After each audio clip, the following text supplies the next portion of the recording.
Hi friends, வணக்கம் எல்லாருக்கும். இந்த பதிவு எதுக்காக, யாருக்காக அப்படின்னு பார்த்தீங்கன்னா, போர்ட்டர் டெலிவரி பண்ணுறவங்க, பார்சல் டெலிவரி பண்ணுறாங்களா அவங்க, ஜொமேட்டோ ஃபுட் டெலிவரி பண்ணுறவங்க, ஸ்விக்கி இந்த மாதிரி ஃபுட் டெலிவரி பண்ணுறவங்களுக்கும், பார்சல் டெலிவரி பண்ணுறவங்களுக்காக தான் இந்த பதிவு.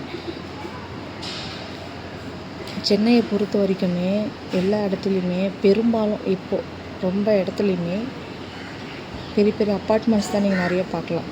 பெரிய பெரிய அப்பார்ட்மெண்ட்ஸு, பெரிய பெரிய பில்டிங்ஸு, 16 மாடி, 20 மாடி, 30 மாடி, 40 மாடி வரைக்குமே சென்னையில் பில்டிங்ஸ் இருக்குது. காலகட்டத்துக்கு ஏற்ற மாதிரியும் சூழ்நிலைக்கு ஏற்ற மாதிரியும் அந்தந்த இடத்துக்கு மாறி போய்கிட்டே தான் இருக்காங்க மக்கள்.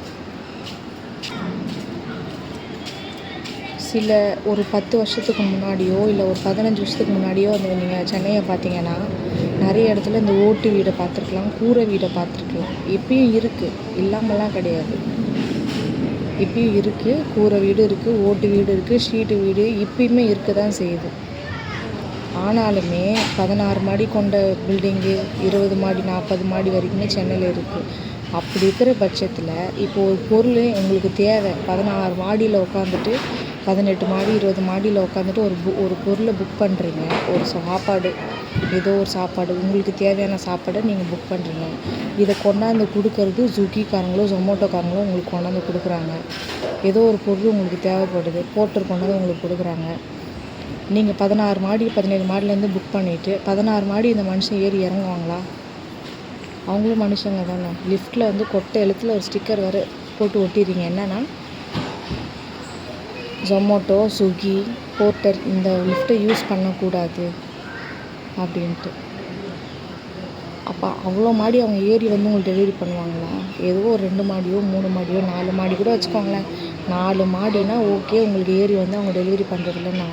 16 மாடி 17 மாடியில் உங்களுக்கு வீடை வாங்கி நீங்கள் மேலே போய் சொகுசாக மேலே உட்காந்துட்டு புக் பண்ணுறீங்க.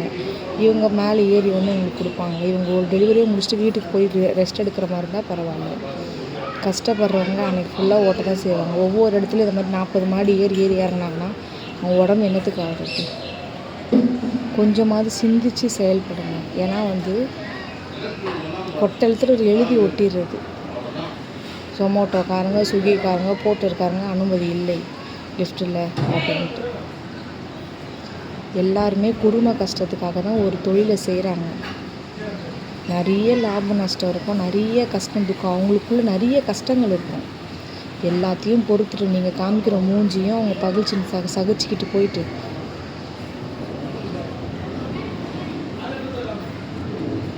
16 மாடி ஏறி வந்து கொடுத்துட்டு போகும், 20 மாடி ஏறி வந்து கொடுத்துட்டு போகும், என்ன எவ்வளோ லேட்டாக கொண்டு வந்து கொடுக்குறேன், என்ன எப்படி கொண்டு வந்து கொடுக்குறேன் அப்படின்னு நாச்சின்னு மூஞ்சியை காமிக்கிறதுல வேறு. தயவு செஞ்சு கொஞ்சமாவது மனசு இறங்குங்க. 16 மாடி 20 மாடி வரைக்கும் நீங்கள் இருக்கிறதுலாம் அவங்களால ஏறி வந்து கொடுக்க முடியுமா? இன்னும் நிறைய பேருக்கு அவங்க டெலிவரி கொடுக்க போக வேண்டியது இருக்கும். அப்போ அவங்களால முடியுமா? அது தயவு செஞ்சு புரிஞ்சு பண்ணுங்கள். அவங்களும் மனுஷங்க தான். பாய். பிடிச்சிருந்தா லைக் பண்ணுங்கள்.